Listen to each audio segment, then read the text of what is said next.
There are other things. Think about it. We still have 5 minutes before departure. Mienbao. That's Agnes' family. The boy look like mama. And some husband. In Vienna, and so will be this gorgeous bus. Okay. So let's enjoy it. I think that we are such a small group. I mean, by my standards, this is a small group. So I will not be doing rotation. Normally I do rotation on the bus because there is always bloodshed over front seat. But I haven't noticed Sunday Mass. So today, and then we're going to Auschwitz. This is going to be quite a somber experience for everyone.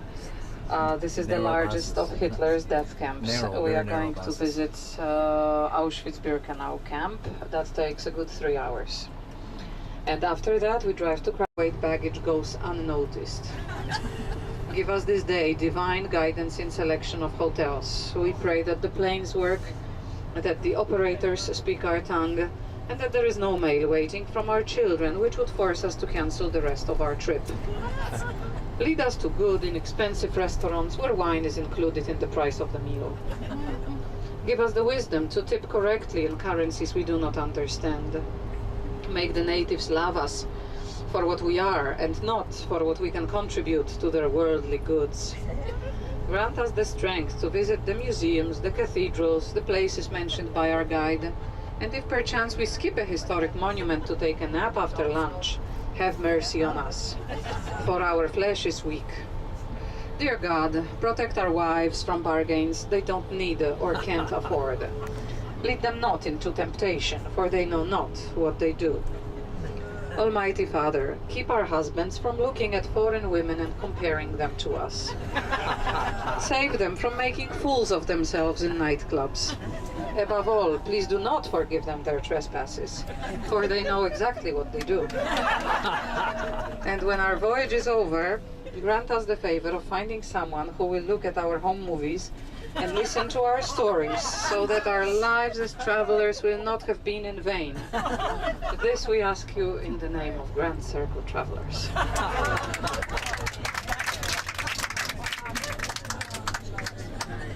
Makes the trip. So I think in this way you have been gifted. And let me tell you, I know what I'm saying. Mine is called LOT, L-O-T. Some people say it's abbreviation for lot of trouble. But it's not true, it's a very good airline. My sister works as a stewardess for that airline. Outskirts, because we are in the southern outskirts right now. This is where most of the people lives, is south of Warsaw. So that's why it's such a big shopping area, but of course there are hundreds and hundreds of these shopping areas. Bring you from the center of town to the malls for free. So even all retired people who don't drive, they can take this bus for free and they can ride to any of the shopping malls. That's unbelievable. This is a phenomenon not known in any other city. And Wrocław to me is like one of my recent discoveries. Wrocław is located in Lower Silesia, that's the name of the province, Lower Silesia. Lower Silesia is a province which 300 years ago was lost from... Come and visit Poland, a country in Central Europe, a captivating destination with a long Baltic coastline, fine sandy beaches, a lakeland with 1,000 lakes, as well as scenic, rugged mountains and old historic cities.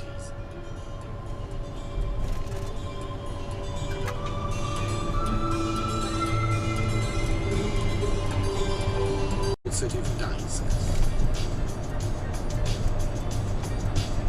With excellent air, road and sea links with the outside world, Gdańsk is the capital of the Pomorskie province.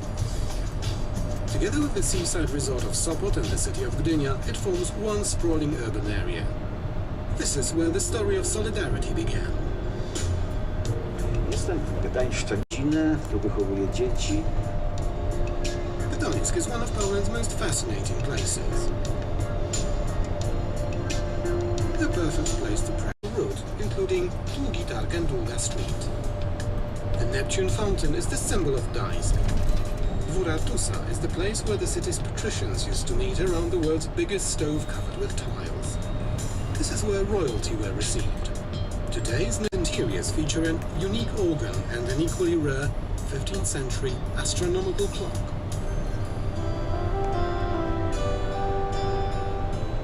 The oldest building of the former Cistercian abbey is the Oliva Cathedral, the longest church in Poland, housing a magnificent 17th century organ. The abbot's palace is surrounded by French gardens. The cathedral full of precious historical relics.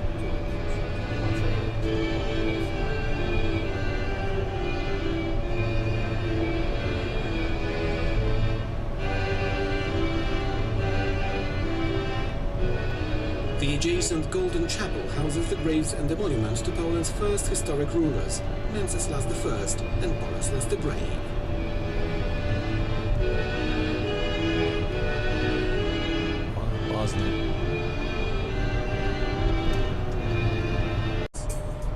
In the heart of the city stands one of Europe's finest Gothic town halls.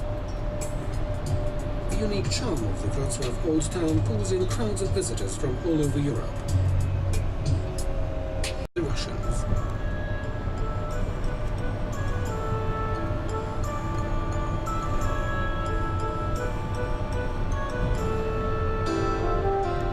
A true gem of religious architecture is a Cistercian monastery at Gościkowo-Paradyż.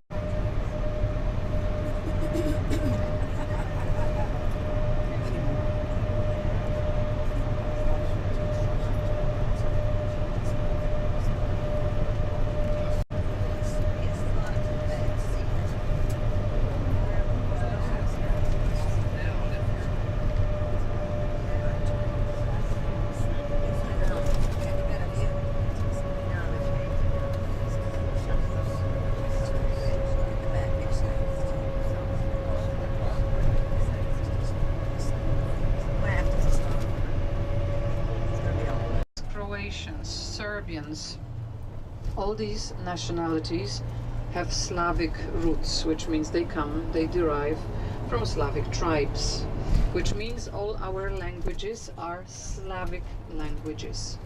So they may seem similar on the surface, but they are not all that similar. So like we can only understand some basic words, but we cannot have a conversation. A Pole with a Russian cannot have a conversation. Starting from the early ages of the medieval period, and it came to this section of Europe in the 10th century. The country that was Christian before us was Germany. The German lands, which are our western neighbor, were Christian before us. So the way to adopt Christianity would be from the nearest outpost of Vatican, of Rome, and these outposts were called bishoprics. So the nearest bishopric to Poland was in Germany. And our Polish king, very well organized. In those days it was the most, it was not a kingdom, it was just a state, okay, because they were monks. They didn't have a king, they had a grand master. And this woman, who was a beautiful woman from the Radziwill royal family, aristocratic family of Lithuania, died 1 year after their marriage. Everything the king wanted to do, it would have to be approved by the parliament. And when the second dynasty died out, the Polish parliament came up with the idea that from now on